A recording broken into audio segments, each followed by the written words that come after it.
And welcome, everybody. Thank you for joining us today. Today, we will be participating in a webinar style meeting to learn an overview about realigning supports for our dually identified students. Our panelists today are myself, Marco Samaniego. I'm the program manager of Area 3 Schools with Leadership and Learning. We have Melody Margetta, instructional coordinator with the Office of Language Acquisition, which is also known as ELAA. Michelle Martinez from and with the Special Education Department, and Claire Arias Casir with the Office of Language Acquisition, also known as OLA. So we will be presenting information today in a webinar format. So participants will be muted and cameras can be turned off. In fact, we encourage cameras to be turned off to limit distractions.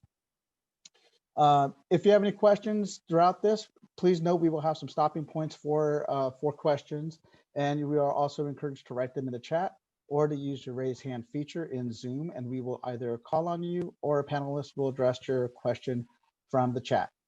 So please also know that this is being recorded so that those that weren't able to be here today will have an opportunity to view this at another time. So today's webinar is informational, and it's really just a reminder of the work and the great and hard work that you already do. The participant copy of this participation is added into the chat so you can follow along. And next, I'm going to hand it over to Melody. Well, hello, everyone. Thank you for being here today with us. And so I wanted to go over the outcomes for today. So the purpose of today is focused on the alternate assessment for dually identified English learners. And hopefully by the end of this presentation, you will gain understanding of the English learner assessments for students with significant cognitive disabilities, learn more about the collective responsibilities for testing students, identify best practices for the IEP, and some overview information about the alternative reclassification process. So we have the following assessments for dually identified students. We have the initial LPAC, which is the English Language Proficiency Assessments for California. And the initial assessment determines if a student is either an English learner or an initially fluent English proficient student. We also have the summative LPAC, which is administered annually, and students with disabilities may access these assessments with accommodations. Now I'm going to hand it back to Marco to talk about the assessments that we have available for students with significant cognitive disabilities. Thank you. Yeah, so and just so you all know, I'm going to keep my camera off because apparently I'm having some connection issues with my family also on Zoom right now. So this year you may have heard about and began training with the alternate LPAC from the California Department of Education, which is a new assessment that will provide a consistent standardized measure of English language for English learner students with significant cognitive disabilities. Now, the new news, today's truth, is that the California Department of Education has delayed the start of the new alternate LPAC until the next school year, which is 21-22 school year. So in place of the alternate LPAC, we will be reverting to our previously used San Diego Unified School District's alternate assessments for the initial and the summative, the English Language Alternate Assessment, also known as the ELAA. We will be going back to our regular practices with students who have significant cognitive disabilities and require an alternate assessment. And the state assessment window for the alternate assessments is February 1st to May 30th. And our recommended San Diego Unified School District assessment window for the same assessments is February 1st to April 9th. 2021. So next we will be hearing from Claire about the why we have these assessments. Hello, everybody. I'm also going to keep my camera off. Okay, yeah, I heard some noise. So I'm also going to keep my camera off in case I'm having some technical difficulties. The initial LPAC and the SDUSD English Language Alternate Assessment are used to identify students as being either an English learner or initially fluent English proficient. The purpose of the summative LPAC and SDUSD summative ELAA is to annually measure progress toward English learner proficiency to help inform proper educational placement and determine if a student is ready to be reclassified. Please note the steps for supporting dually identified EL students with a SDUSD initial ELAA or SDUSD summative ELAA. As a reminder, please file the original San Diego Unified English Language Alternate Assessment Summary Score Sheet in the student's EL yellow container in their CUME folder, and email a copy of the SDUSD English Language Alternate Assessment Summary Score Sheet to Claire Arias-Casir, myself. Okay, so collective responsibilities prior to testing.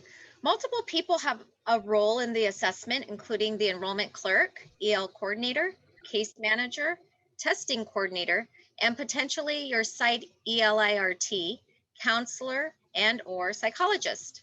From the startup documents, case management responsibilities throughout the year, the regular role of the ed specialist every January is preparation for the state English assessments, which can be the LPAC, the alternate LPAC, or the ELAA. This includes your TK through second grade students. And there's a link in the chat for the case manager responsibilities. Next slide. Oh, there it is. Here's a quick recap and reminder of our normal duties to ensure the following documented in the IEP for duly identified ELs in order for the IEP to be compliant. Sheet. Make sure the EL box is checked yes. If the student has been reclassified, make sure RFEP is checked. Ensure the OPL, overall language proficiency, at the top of the page has English learner or reclassified fluent English proficient. Special factors section. Check yes for EL, daily in the drop down for ELD instruction, and then you will choose where it will take place, who will provide it, structured English immersion, taking the standard LPAC, computer-based, choose this in the drop down with any supports that are needed. For students who have significant cognitive disabilities, the case manager needs to write in alternate LPAC and SDUSD ELAA and why it is appropriate in the other statewide district-wide assessments. Annual goals and objectives. Make sure your goals for all ELs are linguistically appropriate and check the linguistically appropriate box for each goal. And I'll hand it back off to Claire. Thank you, Michelle. Dually identified English learners who are tested with an alternate assessment, such as the SDUSD ELAA, for students with significant cognitive disabilities, are only eligible for the alternative reclassification process. English learners with disabilities are to be provided the same opportunities to be reclassified as students without disabilities and continue to be able to be reclassified using standard district reclassification procedures if appropriate. However, some students with disabilities may have a difficult time meeting the academic and language proficiency standards for reclassification set by the state due to their disability and are therefore eligible for the alternative reclassification. And if you guys can look over the slide when you have a chance. Next slide, please. How do we determine who is a strong candidate? A strong candidate must meet all criteria mentioned in the slide. And as a reminder, a strong candidate is one that does not meet the standard reclassification criteria due to the disability, and they must have current LPAC or alternate assessment, such as SDUSD ELAA scores. Therefore, after the 2021 SDUSD summative ELAA has been completed, students are eligible for alternative reclassification if appropriate, as students will have current 2021 San Diego Unified ELAA scores. The deadline for alternative reclassification with the 2021 San Diego Unified ELAA scores is December 2021. Next slide, please. We are sharing 3 slides of some resources. Here's the first slide, which includes the initial and summative ELAA resources. Training for the San Diego Unified ELAA summative assessment will be available to teachers sometime this week or beginning of next week. Next slide, please. And I will now hand it over to Marco. Thanks. So we have provided you with 2 links to review. The first one is from the summative ELAA training module in Safe Schools. So you have access to view this right now. However, just please remember to get your credit for the training, you will need to view it in Safe Schools. And the training module will be available, like we said, if not this week, hopefully by the end of next week, mid-January.